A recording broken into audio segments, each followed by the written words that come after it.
Welcome, I'm Pat Soldano, President of Family Enterprise USA. And I'm very pleased to have with me today Steve Wells, who is co-founder of American Food and Vending. And Steve's going to talk to us a little bit about tax policy in this country. So Steve, I'd like you to start by describing your business, maybe the history of the business, a little bit about it, how you got involved, and also the number of employees and maybe your contribution to the community. Sure, of course. Thanks, Pat. First of all, it's great to be with you this afternoon. I grew up in a family business. I grew up in the family food service business. My father and uncle started a business, so I got to learn firsthand why family businesses are so important to the United States. I mean, they started with nothing, literally. I mean, not 10 cents in their pocket, and they were able, over the course of their career, to create a lot of jobs, provide for us, our college educations, all of my siblings and cousins, and do great things for our community. And so, they ultimately sold their business when I was in college, but we saw through hard work what they were able to accomplish. And my brother and I started the business. Actually, he was first, started the business in 1991. We just celebrated our 30th year, so we're pretty excited about that. And I shortly joined him thereafter. And now my cousin's in the business. So there's 3 family members who essentially are the primary owners of the business. And we're doing great things. I mean, we have, in the same industry, expanded the business to literally be across half the United States. And so we're lucky enough to now, well, pre-COVID, we were employing 1,700 people. We've taken a step back like most people in the hospitality industry. But I'm pretty confident that soon, when everything turns back to normal, which it seems to be doing, that we'll be right back where we were and hopefully soon exceed where we were before, Pat.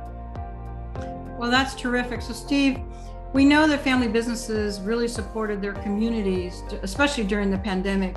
And in fact, family businesses give locally more than they give nationally.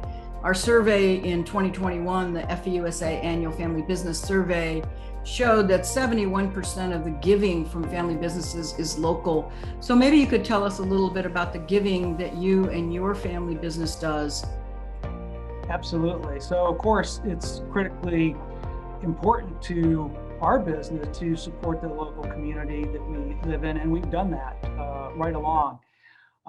And we also do support, I don't want to denigrate, we do support nationally. We support our clients in I think we're in 24 states now. We support our clients, their charities, wherever they are. But locally is where we do the most, I would say. And I mean, we're glad to do it. We do it every week. I got to tell you, even this week, I participated and were major funders of Sock Out for Cancer, which is a new charity that's being created to fund cancer research directly through hospitals. And this group of folks here upstate, they want to make this national. It's a very exciting charitable organization. I really think that they may have some great success with their plans. It's pretty sophisticated with how they're going to go about doing it. And also this week, they gave over 100 keyboards to local inner city schools right here in Syracuse, New York. So I'm very excited about what we do to support our local communities. It's going to continue to go on. Well, communities, giving to the local communities is so important, as you know, because if a family business has to be sold, not only does the family have harm, and potentially the workers, but as well as that community. So President Biden, as you're aware, has advocated some increases in taxes. He has advocated for an elimination of step-up in basis, an increase in the estate tax rate, a reduction from the current exemption of 11.7 to actually $1 million. And he's advocated for an increase in the capital gains tax to an all-time high. So how do you think that these tax proposals, if they get implemented, would affect your family and your business? Well, I'll tell you, Pat, there's just no question. Taken as a whole, these taxes are bad public policy. They are bad for America. And the reason why they're bad is if you take the idea, which I do, that family businesses are good for the United States. After all, they are the backbone of the United States.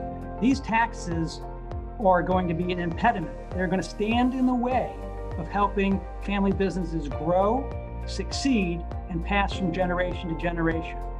I can't help but see that as a bad thing. And that's particularly true when we talk about the step up in basis, which is an entirely new tax. It's never really been considered or proposed before. That would be absolutely devastating to family businesses across the country.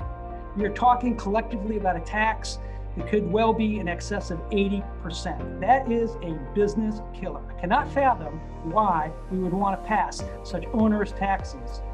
Can't do it. Well, that's a really good point, because as we've learned in the research that we've done at Family Enterprise USA, 87% of the businesses in America are family-owned businesses. They generate 59% of the workforce and 54% of the GDP.